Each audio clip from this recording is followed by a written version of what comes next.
നമ്മൾ ഇന്ന് പറയാൻ പോകുന്നത് കമ്പ്യൂട്ടർ കമ്പോണൻസിനെ കുറിച്ചുള്ള ഒരു ടോപ്പിക്കാണ്. ഓക്കെ, അതിനകത്ത് ഹിസ്റ്ററിയും ജനറേഷൻ ടൈപ്സും ഒക്കെയാണ് ഇന്ന് നമ്മൾ ഇൻക്ലൂഡ് ചെയ്തിരിക്കുന്നത്. Computer is an electronic machine operating under the control of instruction stored in its on memory. അതിനെയാണ് നമ്മൾ സിമ്പിൾ ആയിട്ട് പറയുകയാണെങ്കിൽ എന്തെന്ന് പറയുന്നത്, പ്രോഗ്രാം എന്ന് പറയുന്നത്. Then that can accept data, manipulate the data according to specific rules, okay, and produce results and store the result for future use. എന്ന് പറഞ്ഞാൽ ഒന്നുമില്ല അതിനകത്ത് പറയുന്നത് എന്താണെന്ന് വെച്ച് കഴിഞ്ഞാൽ, ഇപ്പൊ കമ്പ്യൂട്ടറിന്റെ കോൺസെപ്റ്റ് എന്താന്ന് പറഞ്ഞു. ഇനി നെക്സ്റ്റ് ക്വസ്റ്റ്യൻ ഇതിനകത്തുനിന്ന് വരുന്നത് വെച്ച് കഴിഞ്ഞാൽ, കമ്പ്യൂട്ടർ എന്ന് പറയുന്ന വേർഡ് എവിടെ നിന്നാണ് വന്നിരിക്കുന്നത്? ഒരു ലാറ്റിൻ വേർഡ് ആയിട്ടുള്ള കമ്പ്യൂട്ടർ എന്ന് പറയുന്ന വേർഡിൽ നിന്നാണ്. 1640 ആക്ച്വലി കമ്പ്യൂട്ടർ എന്ന് പറയുന്ന വേർഡ് ആദ്യമായിട്ട് ഇൻട്രൊഡ്യൂസ് ചെയ്തത്. അപ്പം ആ ടൈമിൽ അത് റെഫർ ചെയ്തിരുന്ന വൺ ഹു കാൽക്കുലേറ്റ്സ് എന്നുള്ള രീതിയിൽ, അല്ലെങ്കിൽ ടു കാൽക്കുലേറ്റ് എന്നുള്ള മീനിങ്ങിലാണ് നമ്മൾ അതിനെ ഡിസ്ക്രൈബ് ചെയ്തിരുന്നത്. ദെൻ കമ്പ്യൂട്ടറിന്റെ കുറച്ച് പാർട്സ് ഒക്കെ നമ്മൾ ക്ലാസ്സിൽ പറഞ്ഞു. Input unit, output unit, storage unit, CPU. ഇതെല്ലാം നമുക്ക് ഡീറ്റെയിൽ ആയിട്ട് തന്നെ പഠിക്കാനുണ്ട്. കാര്യം ലാസ്റ്റ് ക്ലാസ്സിൽ ഞാൻ ഡിസ്കസ് ചെയ്തിരുന്നു, ചോദിച്ചിരുന്ന ക്വസ്റ്റ്യൻസ് ഏതൊക്കെയാണെന്നുള്ള കാര്യം. ഒന്ന് ഔട്ട്പുട്ട് യൂണിറ്റിൽ വരുന്ന പ്രിന്റർ. ഓക്കെ, അതിലൊരു പ്രിന്റർ ആയിരുന്നു, ലേസർ പ്രിന്റർ. അപ്പൊ അതിന്റെ സ്പീഡ് കാൽക്കുലേറ്റ് ചെയ്യുന്നത് എങ്ങനെയാണെന്ന് ചോദിച്ചിട്ടുണ്ടായിരുന്നു. ദെൻ കമ്പ്യൂട്ടറിന്റെ സ്പീഡ് തന്നെ ഒരു ക്വസ്റ്റ്യൻ ആയിട്ട് വന്നിട്ടുണ്ടായിരുന്നു. ഏത് യൂണിറ്റിലാണ് നമ്മൾ കമ്പ്യൂട്ടറിന്റെ സ്പീഡ് പറയുന്നത് എന്നൊരു ക്വസ്റ്റ്യൻ ഉണ്ടായിരുന്നു. അപ്പൊ അതെല്ലാം കഴിഞ്ഞ് നമ്മൾ ചോദിച്ചിരുന്ന ക്വസ്റ്റ്യൻസ് ആണ്. ഓക്കെ, അപ്പൊ അതൊക്കെ നമ്മൾ ഡീറ്റെയിൽ ആയിട്ട് തന്നെ നോക്കുക. ഇപ്പൊ നമ്മൾ അതിന്റെ ഹിസ്റ്ററി എന്നുള്ള രീതിയിൽ പറയുകയാണ്. അപ്പൊ കമ്പ്യൂട്ടർ വരുന്നതിന് മുന്നേ കുറച്ച് എന്താ പറയുക, കാൽക്കുലേറ്റേഴ്സ് ആയിരുന്നു ആദ്യം ഇൻട്രൊഡ്യൂസ് ചെയ്തിരുന്നത്. അതിനകത്ത് ഫസ്റ്റ് വൺ ലോഗരിതം ആണ്. അപ്പൊ ലോഗരിതം ഞാൻ ഇവിടെ ഇൻക്ലൂഡ് ചെയ്യാനുള്ള കാരണം, ലോഗരിതം ഇൻവെന്റ് ചെയ്ത് ആരാണെന്ന് ചോദിച്ചു കണ്ടിട്ടുണ്ട്. അപ്പം ജോൺ നേപ്പിയർ എന്ന് പറയുന്ന സയന്റിസ്റ്റ് ആണ് ലോഗരിതം ഇൻട്രൊഡ്യൂസ് ചെയ്തത്. പിന്നീട് വന്നത് സ്ലൈഡ് റൂൾ. എഡ്മണ്ട് ഗണ്ടർ എന്ന് പറയുന്ന സയന്റിസ്റ്റ് ആണ് ഈ പറയുന്ന സ്ലൈഡ് റൂൾ എന്ന് പറയുന്നൊരു കോൺസെപ്റ്റിനെ കൊണ്ടുവരുന്നത്.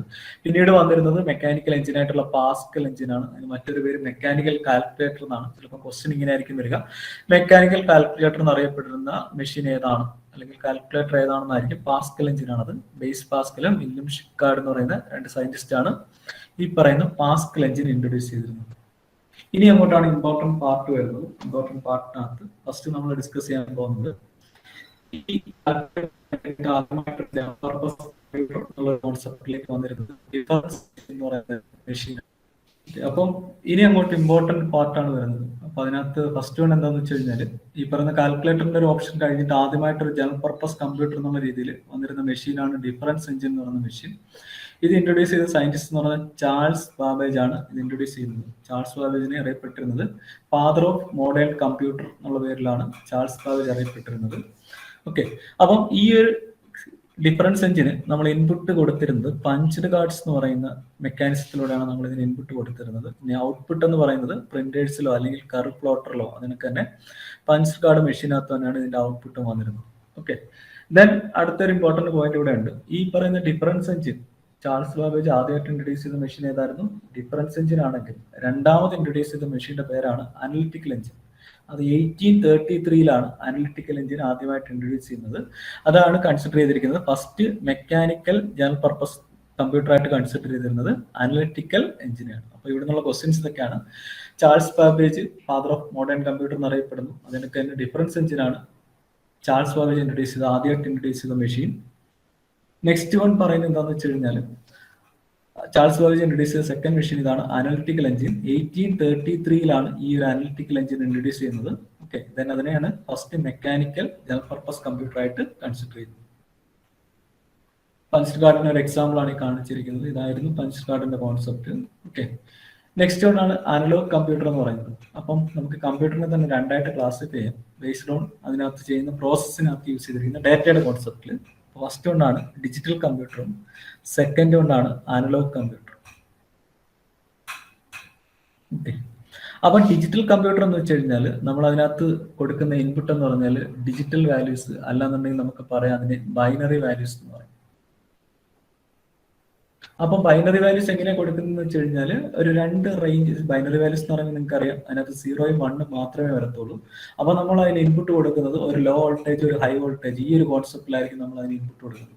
ലോ 0 ആയിട്ട് റെപ്രസെന്റ് ചെയ്യുകയാണെങ്കിൽ ഹൈ 1 ആയിട്ടായിരിക്കും റെപ്രസെന്റ് ചെയ്യുന്നത്. ഫോർ എക്സാമ്പിൾ ഇത് 3 വോൾട്ട് ആണെങ്കിൽ ഇത് 5 വോൾട്ട് ആയിട്ടായിരിക്കും വരുന്നത്. ഡിജിറ്റൽ കമ്പ്യൂട്ടറിന് ഇൻപുട്ട് പാസ് ചെയ്യുന്നത്. അതേസമയം അനലോഗ് കമ്പ്യൂട്ടർ ആകുമ്പോഴത്തേക്ക് അതിന് നമ്മൾ ഇൻപുട്ട് പാസ് ചെയ്തിരിക്കുന്നത് അനലോഗ് സിഗ്നൽസ് ആയിട്ടാണ്.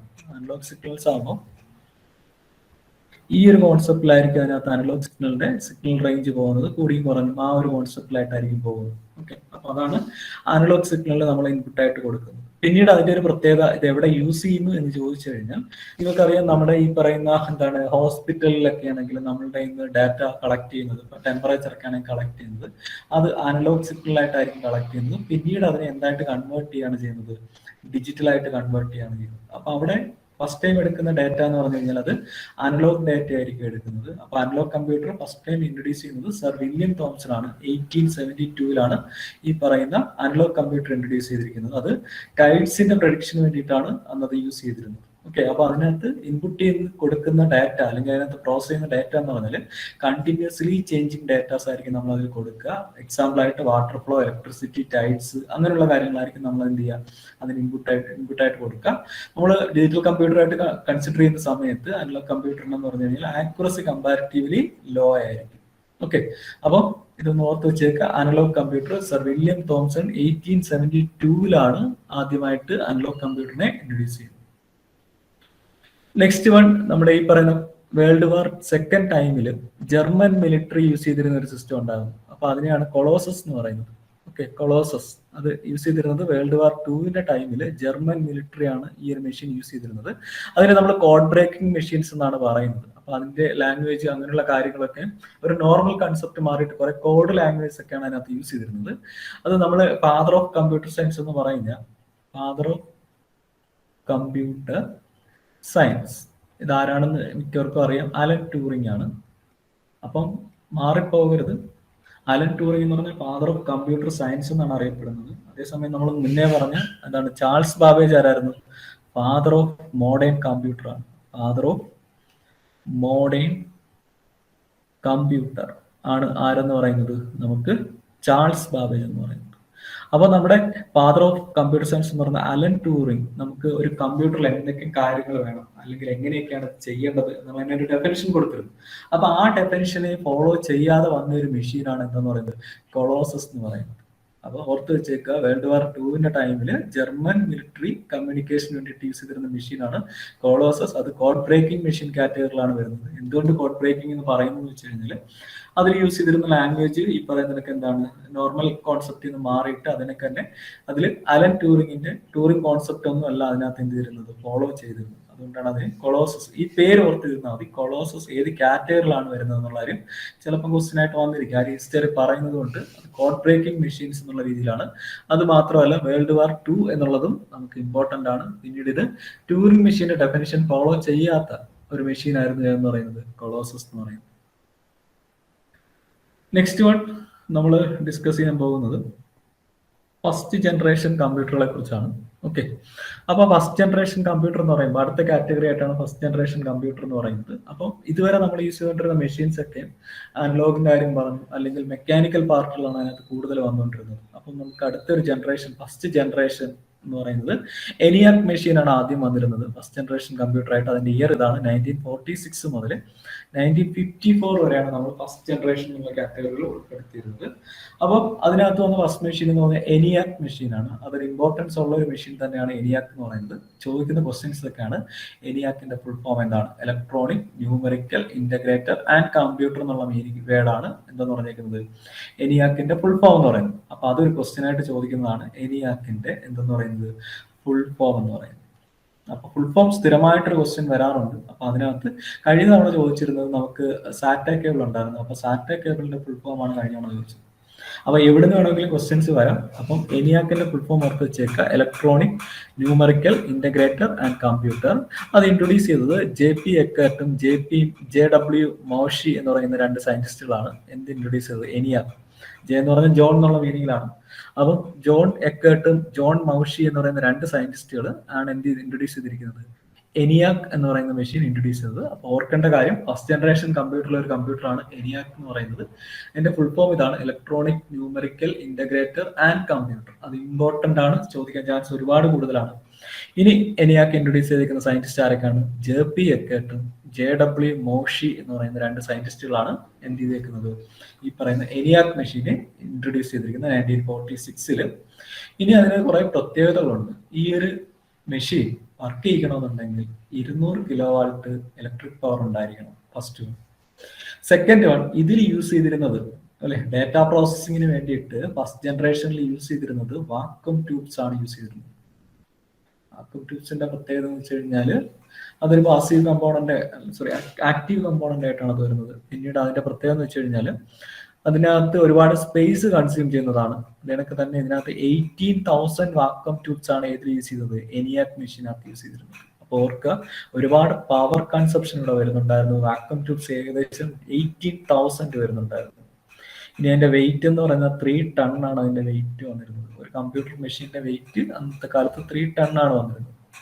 ഇനി അവിടെ നമ്മൾ ഇൻപുട്ട് ആയിട്ട് യൂസ് ചെയ്തുകൊണ്ടിരുന്നത് പഞ്ച്ഡ് കാർഡ്സും പേപ്പർ ടേപ്സും ഒക്കെയാണ്, മാഗ്നറ്റിക് ടേപ്സ് ഒക്കെയാണ് ആ ടൈമിൽ ഇൻപുട്ട് ഔട്ട്പുട്ടിന് വേണ്ടിയിട്ട് യൂസ് ചെയ്തിരുന്നത്. അതൊന്നും ഇമ്പോർട്ടന്റ് അല്ല.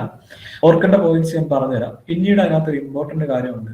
ആ ടൈമിൽ കമ്പ്യൂട്ടറിനെ പ്രോസസ് ചെയ്യാൻ വേണ്ടിയിട്ട് യൂസ് ചെയ്തിരുന്ന ലാംഗ്വേജ് മെഷീൻ ലാംഗ്വേജ് ആണ്.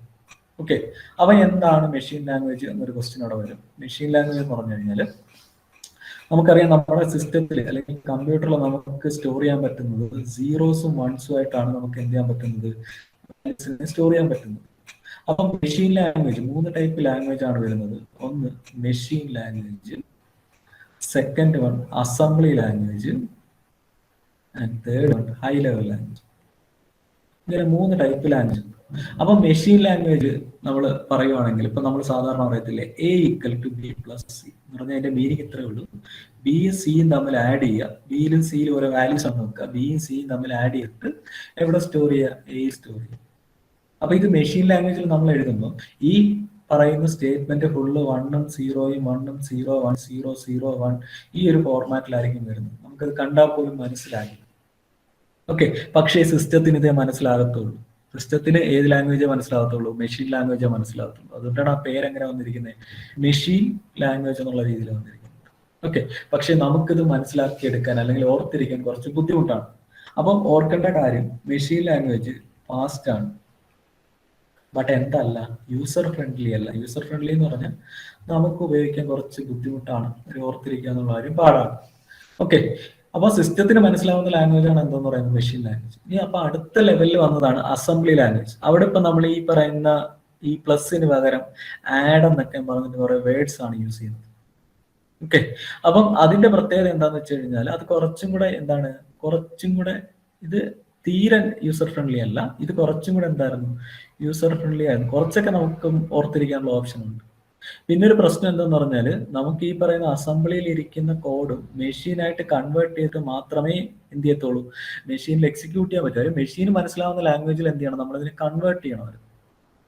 ഓക്കെ, അപ്പൊ അവിടെ ഒരു ടൈം എടുക്കും. ഈ പറയുന്ന കൺവേർഷന് വേണ്ടിയിട്ട് കുറച്ച് ടൈം എടുക്കും. അതുകൊണ്ട് തന്നെ ഇത് അത്ര എന്തല്ല, ഫാസ്റ്റ് അല്ല എന്ന് തന്നെ നമുക്ക് പറയാം.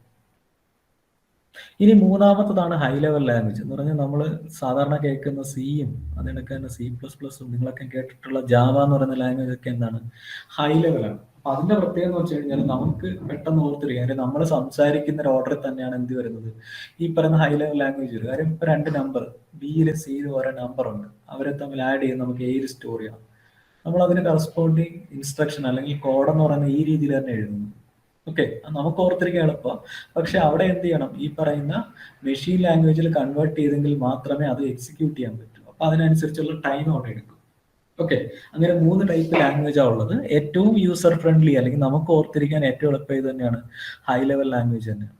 ഓക്കെ, അപ്പൊ നിങ്ങൾ ഓർത്തിരിക്കേണ്ട കാര്യം എന്താണെന്ന് വെച്ച് കഴിഞ്ഞാൽ നമ്മുടെ ഫസ്റ്റ് ജനറേഷനകത്ത് മെഷീൻ ലാംഗ്വേജ് ആണ് യൂസ് ചെയ്തുകൊണ്ടിരുന്നത്. എന്തിനു വേണ്ടിയിട്ട്, പ്രോഗ്രാംസ് ചെയ്യാൻ വേണ്ടിയിട്ട്. ഓക്കെ, അപ്പം ഞാൻ പറയുന്ന കാര്യങ്ങൾ ഇനി അങ്ങോട്ട് ശ്രദ്ധിക്കുക. 1 by 1 ആയിട്ട് നിങ്ങളൊരു പോയിന്റ് ഒന്ന് മാർക്ക് ചെയ്ത് വെച്ചേക്കുക. ഫസ്റ്റ് പോയിന്റ് ഇതാണ്, എന്ന് മുതൽ എന്ന് വരെയാണ് ഫസ്റ്റ് ജനറേഷൻ വരുന്നത്, 1946 മുതൽ 1954 വരെ. സെക്കൻഡ് പോയിന്റ് എന്താന്ന് വെച്ച് കഴിഞ്ഞാൽ ആ ഒരു ഫസ്റ്റ് ജനറേഷന്റെ ടൈമിൽ, ഫസ്റ്റ് ജനറേഷൻ കമ്പ്യൂട്ടറിൽ ഡാറ്റ പ്രോസസ്സിങ്ങിന് വേണ്ടിയിട്ട് യൂസ് ചെയ്തിരുന്ന ഇലക്ട്രോണിക് കമ്പോണന്റ് എന്താണ്, ഇലക്ട്രോണിക് കമ്പോണന്റ് എന്താണെന്ന് ചോദിച്ചു കഴിഞ്ഞാൽ അതിന് നമുക്ക് ഒറ്റ ആൻസർ മാത്രമേ ഉള്ളൂ, അതെന്താണ്, വാക്വം ട്യൂബ്സ് ആണ്. ഓക്കെ, ഇനി അടുത്ത ഒരു ഇമ്പോർട്ടന്റ് പോയിന്റ് ഇതാണ്, ഫസ്റ്റ് ജനറേഷൻ കമ്പ്യൂട്ടറിനകത്ത് ഏറ്റവും ഇമ്പോർട്ടന്റ് ആയിട്ട് വരുന്ന ഒരു മെഷീനാണ് ENIAC എന്ന് പറയുന്നത്. അപ്പൊ ENIACിനകത്ത് ഓർത്തിരിക്കേണ്ട, ENIACിന്റെ ഫുൾ ഫോം നമുക്ക് ഇമ്പോർട്ടന്റ് ആണ്, ചോദിക്കാൻ ചാൻസ് കൂടുതലാണ്. ENIACിന്റെ ഫുൾ ഫോം ഇതാണ്, electronic numerical integrator and computer. അത് ഇമ്പോർട്ടൻ്റ് ആണ്, ഒരുപാട് ഇമ്പോർട്ടൻ്റ് ആയിട്ടുള്ള ഒരു പോർഷൻ ആണ്. ഒരു കഴിഞ്ഞ അവിടെ ചോദിച്ചിരുന്നില്ല, അതുകൊണ്ട് തന്നെ ഇത്തവണ ചോദിക്കാൻ ചാൻസ് കൂടുതൽ. ഓക്കെ, ഇനി അടുത്തൊരു ഇമ്പോർട്ടൻറ്റ് പോയിന്റ് ഇതാണ്, ആരാണ് ENIAC മെഷീൻ കണ്ടെത്തിയത്? അപ്പം അവിടെ രണ്ടിടത്തും ജോൺ എന്ന് പറയുന്ന വേർഡ് വരുന്നുണ്ട്, അതിവിടെ JP എന്ന് കാണിച്ചിട്ടുള്ളൂ. അപ്പം നിങ്ങൾ ഓർക്കുക, ജോൺ എക്കാർട്ടും അതുപോലെ തന്നെ അടുത്ത സയന്റിസ്റ്റ് ആരായിരുന്നു? ജോൺ മൗഷി എന്ന് പറയുന്ന രണ്ട് സയന്റിസ്റ്റുകളാണ് എന്ത് ഇൻട്രൊഡ്യൂസ് ചെയ്തത്? ENIAC ഇൻട്രൊഡ്യൂസ് ചെയ്തത് 1946-ൽ. ഓക്കെ, ഇനി അടുത്ത ഏറ്റവും ഇമ്പോർട്ടൻ്റ് ഇതാണ്, നമ്മുടെ ഈ പറയുന്ന ഫസ്റ്റ് ജനറേഷൻ കമ്പ്യൂട്ടർ യൂസ് ചെയ്തിരുന്ന ലാംഗ്വേജ് ഏതാണ്? മെഷീൻ ലാംഗ്വേജ് ആണ് എന്ത് യൂസ് ചെയ്തിരുന്നത്? ഫസ്റ്റ് ജനറേഷൻ കമ്പ്യൂട്ടറിൽ യൂസ് ചെയ്തിരുന്നത്. ഓക്കെ, ഇനി അടുത്തൊരു ഇമ്പോർട്ടൻറ്റ് പോയിന്റ് കൂടെ ഉണ്ട്. നമ്മുടെ ENIACനെ മറ്റൊരു ക്വസ്റ്റ്യൻ ആയിട്ടും അറിയപ്പെടുന്നുണ്ട്, first general purpose programmable electronic computer.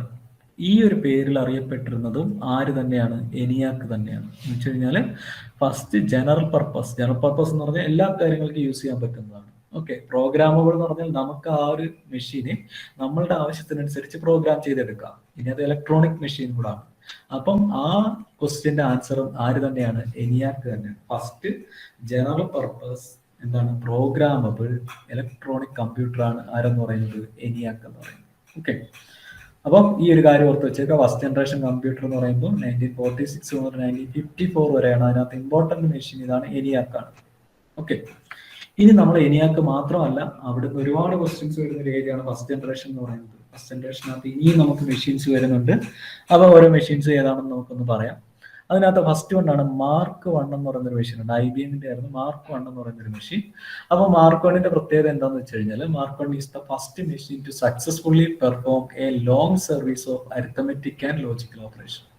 അത്ര ഇമ്പോർട്ടൻ്റ് അല്ല, എങ്കിലും ഓർത്ത് വെച്ചേക്കുക, ഒരു വലിയ അരിത്തമെറ്റിക് ലോജിക്കൽ ഓപ്പറേഷൻ ആദ്യമായിട്ട് പെർഫോം ചെയ്യാൻ പറ്റിയ മെഷീനാണ് എന്ന് പറയുക IBMന്റെ മാർക്ക് 1 എന്ന് പറയുന്ന മെഷീൻ. ഓക്കെ, ഇനി രണ്ടാമത്തെ മെഷീൻ ഫസ്റ്റ് ജനറേഷനിൽ ഇതായിരുന്നു, ENIAC. ഓൾറെഡി നമ്മൾ പറഞ്ഞു, ഫുൾ നെയിം എന്താണ്? Electronic numerical integrator and computer. 1946-ലാണ് ഇത് ഇൻട്രൊഡ്യൂസ് ചെയ്യുന്നത്. പ്രത്യേകത ഇതാണ്, first general purpose programmable electronic computer. Okay, first general purpose programmable electronic computer ആണ് ആരെന്ന് പറയുന്നത്? ENIAC എന്ന് പറയുന്നത്. ഫുൾ ഫോം ഇമ്പോർട്ടൻ്റ് ആണ്. ഇനി ഫസ്റ്റ് ജനറേഷനിലെ മറ്റൊരു മെഷീൻ ആയിരുന്നു EDVAC എന്ന് പറയുന്നത്. ഓക്കെ, ഫുൾ നെയിം ഇതാണ്, electronic discrete variable automatic computer എന്നാണ് ഏതിന്റെ ഫുൾ ഫോം? EDVACന്റെ ഫുൾ ഫോം.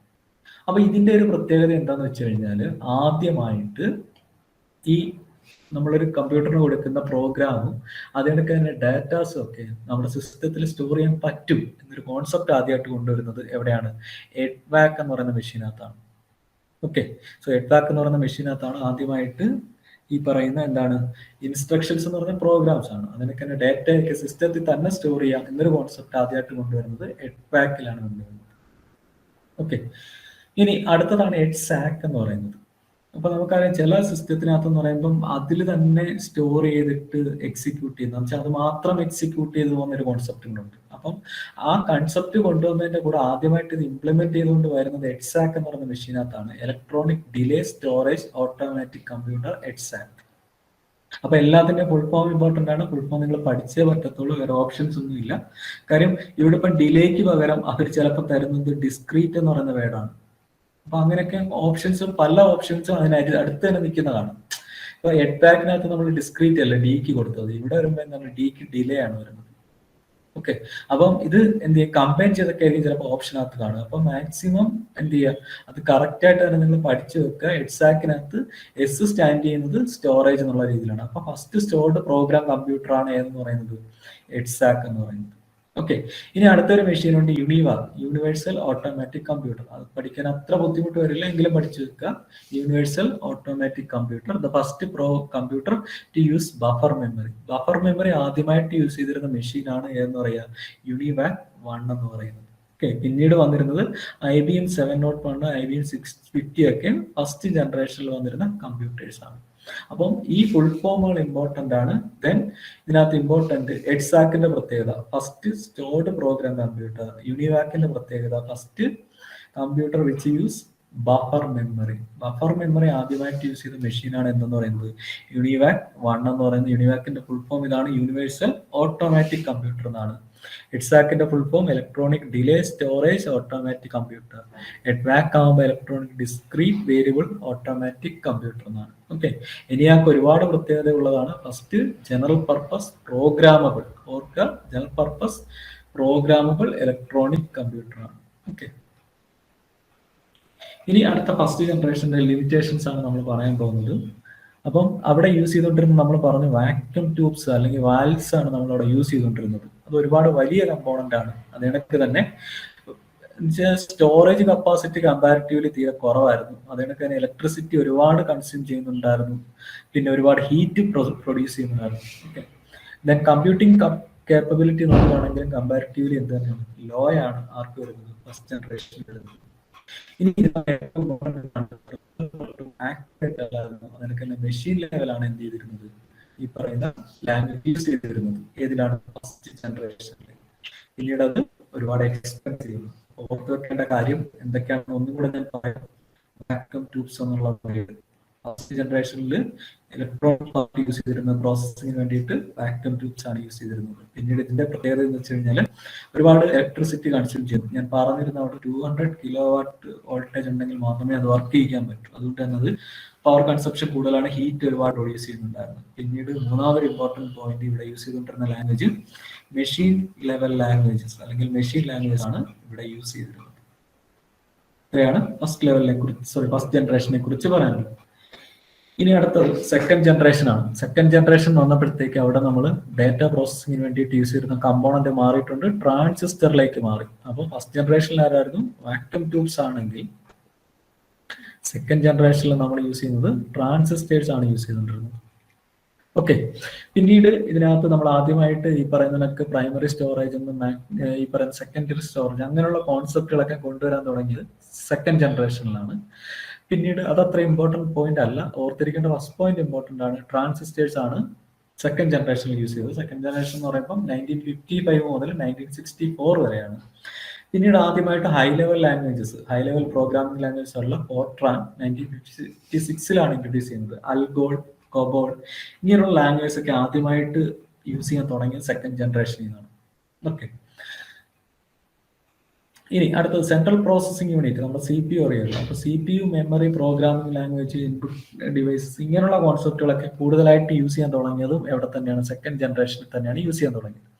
അപ്പൊ നമുക്ക് ഇതിനകത്ത് ഇമ്പോർട്ടന്റ് പോയിന്റ്സ് മാത്രം മാർക്ക് ചെയ്താൽ മതി. ഒന്ന്, നമ്മുടെ ട്രാൻസിസ്റ്റേഴ്സ് ആണ് ഇവിടെ യൂസ് ചെയ്തിരുന്നത്. പിന്നീട് ഹൈ ലെവൽ ലാംഗ്വേജസ് ആയിട്ടുള്ള ഫോർട്രാനും അൽഗോളും കൊബോളും. അപ്പൊ ഇതൊക്കെ ആദ്യമായിട്ട് ഇൻട്രൊഡ്യൂസ് ചെയ്തത് ഏതിൽ തന്നെയാണ്, സെക്കൻഡ് ജനറേഷൻ കമ്പ്യൂട്ടറിലാണ് ആദ്യമായിട്ട് എന്ത് ചെയ്യുന്നത്, ഇൻട്രൊഡ്യൂസ് ചെയ്യുന്നത്. അപ്പൊ ഈ രണ്ട് പോയിന്റ്സ് ആണ് ഇവിടെ ഇമ്പോർട്ടന്റ്. ഏത് ഇലക്ട്രോണിക് പാർട്ടാണ് യൂസ് ചെയ്തിരുന്നത് ഡാറ്റ പ്രോസസിങ്ങിന്, transistors. Second one, high level language ആയിട്ടുള്ള ഫോർട്രാനും അൽഗോളും അതിനൊക്കെ തന്നെ കൊബോളും ഒക്കെ നമ്മൾ ആദ്യമായിട്ട് യൂസ് ചെയ്തത് സെക്കൻഡ് ജനറേഷനിലാണ്. എക്സാമ്പിൾ മെഷീൻസ് ജസ്റ്റ് ഓർത്തിരുന്നാൽ മതി. IBM 1620, IBM 1401, CDC 3600. ഓക്കെ, ഇനി നമ്മൾ തേർഡ് ജനറേഷനിലേക്ക് പോകാം. അപ്പൊ ഇതൊക്കെ ഓർത്തിരിക്കുന്ന കാര്യം, ഇത് കഴിയുമ്പോൾ നമ്മൾ കുറച്ച് 10-25 ക്വസ്റ്റ്യൻ സെറ്റ് ചെയ്തിട്ടുണ്ട്. ആ സമയത്ത് നിങ്ങൾ എല്ലാവരും ഇതിന്റെ ആൻസറുകൾ ചെയ്യണം. അപ്പൊ തേർഡ് ജനറേഷനിലേക്ക് വരുമ്പോഴത്തേക്ക്, തേർഡ് ജനറേഷൻ 1964 മുതൽ 77 വരെയാണ്. ഓക്കെ, അപ്പൊ അത് വരാൻ തുടങ്ങിയത് 1965 മുതലാണ് വരാൻ തുടങ്ങിയത്. അപ്പൊ ഈ ഒരു കമ്പ്യൂട്ടറിൽ യൂസ് ചെയ്തിട്ടുണ്ടെന്നത് ഇന്റഗ്രേറ്റഡ് സർക്യൂട്ട് അല്ലെങ്കിൽ നമ്മൾ അതിനെ IC എന്ന് പറയും. അപ്പൊ ഇതിനകത്ത് ഡാറ്റ പ്രോസസ്സിങ്ങിന് വേണ്ടിയിട്ട് നമ്മൾ യൂസ് ചെയ്തുകൊണ്ടിരുന്നത് IC ചിപ്പുകളാണ് യൂസ് ചെയ്തുകൊണ്ടിരുന്നത്. ഇതിനകത്താണ് തേർഡ് ജനറേഷൻ. ഓക്കെ, അപ്പം അത് ഇമ്പോർട്ടന്റ് ആണ്. ICയുടെ ഫുൾ ഫോം എന്താണെന്നുള്ള കാര്യം ഓർത്ത് വെച്ചേക്ക്, ഇന്റഗ്രേറ്റഡ് സർക്യൂട്ട്. ഓക്കെ, IC ചിപ്പുകളാണ് യൂസ് ചെയ്തുകൊണ്ടിരുന്നത്. പിന്നീട് നമ്മൾ നേരത്തെ സെക്കൻഡ് ജനറേഷനിൽ തന്നെ ഹൈ ലെവൽ ലാംഗ്വേജ് യൂസ് ചെയ്യാൻ തുടങ്ങിയിട്ടുണ്ടായിരുന്നു. അപ്പോൾ ഹൈ ലെവൽ ലാംഗ്വേജിന്റെ അഡ്വാൻസ്ഡ് ആയിട്ടുള്ള ഫോർട്രാൻ 2 മുതൽ 4 വരെ കൊബോൾ, പാസ്കൽ, ബേസിക്കിന്റെ ഫുൾ ഫോം എന്ന് വെച്ചേക്ക് beginners all purpose symbolic instruction code എന്നാണ് ബേസിക്കിന്റെ ഫുൾ ഫോം വരുന്നത്.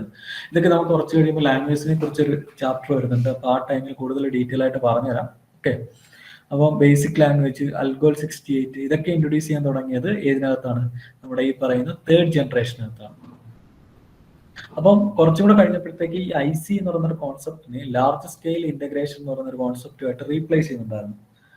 ഓക്കെ, അപ്പം ആ ഒരു കോൺസെപ്റ്റിലേക്ക് വരുമ്പോഴത്തേക്ക് പിന്നീട് കുറേ കൂടെ എന്താണ് അഡ്വാൻസ്മെന്റ് നമ്മുടെ ഈ പറയുന്ന തേർഡ് ജനറേഷനകത്ത് വന്നു. അപ്പൊ തേർഡ് ജനറേഷനിൽ നിങ്ങൾ ഓർക്കേണ്ടത് ഏതാണ് ഇലക്ട്രോണിക് കമ്പോണന്റ് തേർഡ് ജനറേഷനിൽ നിങ്ങൾ യൂസ് ചെയ്തുകൊണ്ടിരുന്നത്. അപ്പൊ അതിന്റെ ആൻസർ ആയിട്ട് നിങ്ങൾ പറയുന്നത് എന്താണെന്ന് വെച്ച് കഴിഞ്ഞാൽ ഇന്റഗ്രേറ്റഡ് സർക്യൂട്ട് ആണ് ആ ടൈമിൽ യൂസ് ചെയ്തുകൊണ്ടിരുന്നത്. എക്സാമ്പിൾ സിസ്റ്റംസ് ഇതൊക്കെയാണ് IBM 360 series, ICL 1900, VAX 750, IBM 371, 168. ഇതൊക്കെ ആ ടൈമിൽ യൂസ് ചെയ്തിട്ടിരുന്ന മെഷീൻസ് ആണ്. അത്ര ഇമ്പോർട്ടന്റ് അല്ല. ഇമ്പോർട്ടന്റ് ഇതാണ്, നമ്മൾ തേർഡ് ജനറേഷനിൽ ഏത് ഇലക്ട്രോണിക് കമ്പോണന്റ് ആണ് എന്തിനു വേണ്ടിയിട്ട് യൂസ് ചെയ്തിരുന്നത്? ഡാറ്റ പ്രോസസ്സിങ്ങിന് വേണ്ടി യൂസ് ചെയ്തിരുന്നത്. ഏതാണ്? Integrated circuits. ഇനി നെക്സ്റ്റ് ഒന്നാണ് fourth generation. Fourth generation important ആണ്. കാര്യം ഇന്ന് നമ്മൾ യൂസ് ചെയ്തിട്ടുള്ള പല മെഷീൻസും ഏതാണ്? ഫോർത്ത് ജനറേഷൻ കാറ്റഗറിയിൽ വരുന്നതാണ്. ഓക്കെ, അപ്പം ഫോർത്ത് ജനറേഷനെ റിലേറ്റ് ചെയ്ത് നമുക്ക് കുറെ കാര്യങ്ങൾ പഠിക്കാനുണ്ട്. ഫോർത്ത് ജനറേഷനകത്ത് ഇലക്ട്രോണിക് കമ്പോണന്റ് ആയിട്ട് യൂസ് ചെയ്തുകൊണ്ടിരുന്നത് അല്ലെങ്കിൽ ഏത് ടെക്നോളജിയാണ് യൂസ് ചെയ്യുന്നത് വെച്ച് കഴിഞ്ഞാൽ VLSI എന്ന് പറഞ്ഞാൽ വെരി ലാർജ് സ്കെയിൽ ഇന്റഗ്രേഷൻ. നേരത്തെ നമ്മൾ തേർഡ് ജനറേഷനിൽ ലാർജ് സ്കെയിൽ വരെ വന്നിട്ടുള്ളതാണ്. അപ്പോൾ ഫോർത്ത് ജനറേഷൻ ആയപ്പോൾ വെരി ലാർജ് സ്കെയിൽ ഇന്റഗ്രേഷൻ എന്ന് പറയുന്ന VLSI ടെക്നോളജിയാണ് എവിടെ യൂസ് ചെയ്യാൻ തുടങ്ങിയത്? ഈ പറയുന്ന ഫോർത്ത് ജനറേഷൻ യൂസ് ചെയ്യാൻ.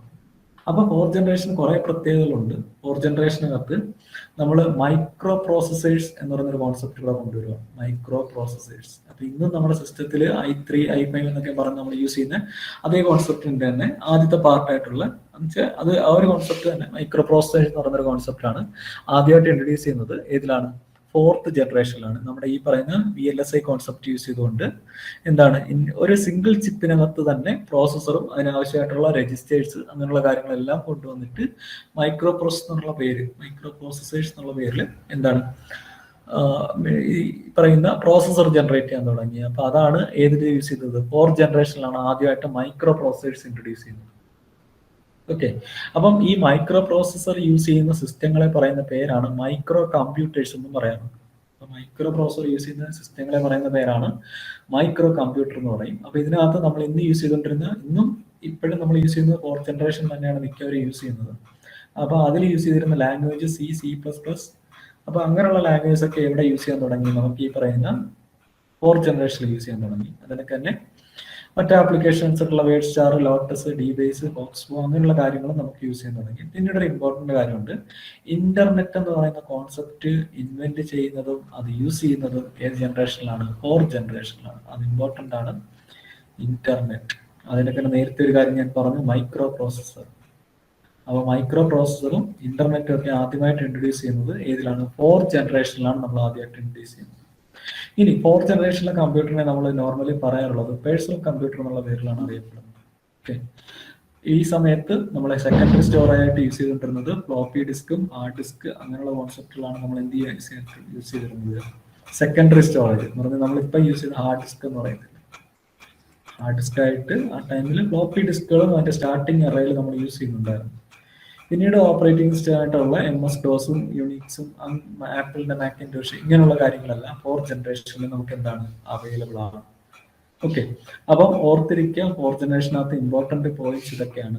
ഈ ഒരു ജനറേഷനിൽ ഫോർത്ത് ജനറേഷനിൽ നമ്മൾ ഡാറ്റ പ്രോസസ്സിങ്ങിന് യൂസ് ചെയ്തുകൊണ്ടിരിക്കുന്ന ഡാറ്റ പ്രോസസ്സിങ്ങിന് വേണ്ടിയിട്ട് യൂസ് ചെയ്യുന്ന ടെക്നോളജി എന്താണ്? VLSI, very large scale integration എന്ന് പറയുന്ന ടെക്നോളജിയാണ് ഏത് ഫോർത്ത് ജനറേഷനിൽ നമ്മൾ യൂസ് ചെയ്യുന്നത്. ഫോർത്ത് ജനറേഷൻ സ്റ്റാർട്ട് ചെയ്യുന്നത് 1978 മുതലാണ്. ഇപ്പോഴും ആ ഒരു ടെക്നോളജിയാണ് കൂടുതൽ ആൾക്കാർ യൂസ് ചെയ്തുകൊണ്ടിരിക്കുന്നത്. ഓക്കെ, ഇതിനകത്ത് പറഞ്ഞിരുന്നത് എന്താണെന്ന് വെച്ച് കഴിഞ്ഞാൽ മൈക്രോ പ്രോസസേഴ്സ്, ഈ പറയുന്ന very large scale integration technology കൊണ്ട് യൂസ് ചെയ്തിരിക്കുന്ന സിലിക്കൺ ചിപ്പുകളാണ് ആക്ച്വലി എന്ന് പറയാം മൈക്രോ പ്രോസസേഴ്സ് എന്ന് പറയാം.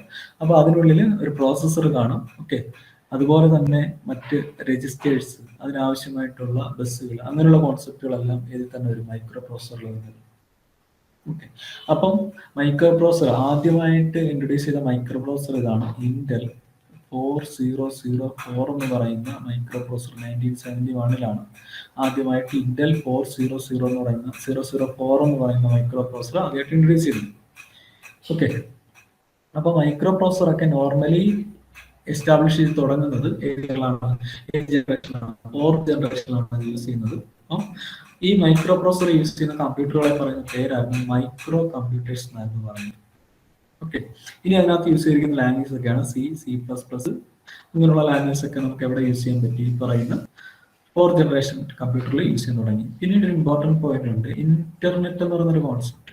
ഓക്കെ, ഇപ്പൊ നമ്മൾ എല്ലാവരും യൂസ് ചെയ്തുകൊണ്ടിരിക്കുന്ന ഇന്റർനെറ്റ് എന്ന് പറയുന്ന കോൺസെപ്റ്റ്, അത് ആദ്യമായിട്ട് ഇൻട്രൊഡ്യൂസ് ചെയ്യുന്നതും യൂസ് ചെയ്യുന്നതും എല്ലാം ഏത് ജനറേഷനിൽ തന്നെയാണ്, ഫോർത്ത് ജനറേഷനിൽ തന്നെയാണ് നമ്മൾ യൂസ് ചെയ്തിട്ടുള്ളത്. ഓക്കെ, അപ്പൊ അതിനായിട്ട് സിസ്റ്റത്തിന്റെ എക്സാമ്പിളുകൾ പറയുന്നത് December 10 star 1000 PDP-11 ക്രേ 1 super computer ആണ്. സൂപ്പർ കമ്പ്യൂട്ടർക്ക് അടുത്ത ജനറേഷൻ, അടുത്ത ലെവലിൽ നമുക്ക് പഠിക്കാനുള്ള ടൈപ്സ് വരുമ്പോഴത്തേക്ക് ക്രേ XMP. അപ്പൊ ക്രേ എന്ന് പറയുന്നതാണ് ഒരു സയന്റിസ്റ്റ് ആണ്, അദ്ദേഹമാണ് ഫാദർ ഓഫ് സൂപ്പർ കമ്പ്യൂട്ടർ എന്നുള്ള രീതിയിൽ അറിയപ്പെടുന്നത്. സൈമൺ ക്രേ എന്ന് പറയുന്ന സയന്റിസ്റ്റ് ആണ്. അപ്പം അതൊക്കെ ഡീറ്റെയിൽ ആയിട്ട് പറയാനുണ്ട്. അപ്പം ഓർത്ത് വെച്ചേക്ക ഈ ഒരു മെഷീൻസ് ഒക്കെയാണ്. ഇത് അത്ര ഇമ്പോർട്ടന്റ് അല്ല, ജസ്റ്റ് നിങ്ങൾ ഫോർത്ത് ജനറേഷനിലെ ഇമ്പോർട്ടന്റ് എന്ന് പറഞ്ഞാൽ ഏത് ടെക്നോളജി നിങ്ങൾ യൂസ് ചെയ്യുന്നു, ഡാറ്റ പ്രോസസിന് വേണ്ടിയിട്ട് ഏത് ടെക്നോളജിയാണ് യൂസ് ചെയ്യുന്നത്, അതൊരു ഇമ്പോർട്ടന്റ് പോയിന്റ് ആണ്. അതുപോലെ തന്നെ അടുത്തത് മൈക്രോ പ്രോസസർ ആദ്യമായിട്ട് ഇൻട്രൊഡ്യൂസ് ചെയ്ത ഇയർ ഏത് ജനറേഷനിലാണ്, ഫോർത്ത് ജനറേഷനിലാണ്. അതുപോലെ ഇന്റർനെറ്റ് ആദ്യമായിട്ട് ഇൻവെന്റ് ചെയ്യുന്നതും അത് യൂസ് ചെയ്യുന്നതും ഏത് ജനറേഷനിലാണ് ഇമ്പോർട്ടന്റ് ആണ്.